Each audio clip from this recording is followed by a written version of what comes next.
Le gneiss, c'est une roche grise feuilletée à feuillets moins minces que le micaschiste. Elle est constituée de couches de mica noir et des couches claires. On en trouve en plus du quartz des cristaux de feldspath. Ainsi, elle a la même composition que le granit, mais ses éléments sont disposés en feuillets, on dit même en rubans, parce qu'ils sont plus épais. Comme dans le micaschiste, ainsi le gneiss ressemble au granit par sa disposition.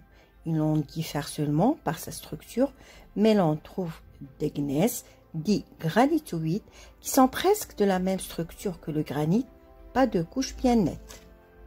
L'origine de ces roches, c'est en se rappelant ce que l'on a dit de la formation du granit et en examinant la carte d'un gisement de granit que l'on va comprendre comment les schistes cristallins se sont formés.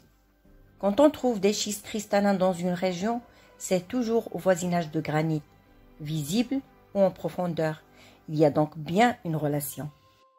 Regardons le croquis géologique du massif de granit de Welmès avec ses environs, quelques centaines de mètres autour, mis au jour par l'érosion.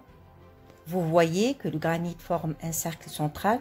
Autour de lui, sur une certaine distance, il y a un anneau qu'on appelle aussi une auréole de gneiss. Encore autour, un anneau de micaschiste. Enfin, plus loin, les schistes ordinaires. Ainsi, au fur et à mesure que l'on se rapproche du granit, les roches sédimentaires sont de plus en plus transformées. Elles ont subi de plus en plus des changements de métamorphose. C'est de là que vient le nom que l'on donne à ces roches que nous venons de voir. On les nomme roches métamorphiques. Les anneaux qui entourent le granit forment les auréoles ou les couronnes métamorphiques. Les roches métamorphiques sont des roches anciennement sédimentaires qui ont été transformées par l'influence du granit.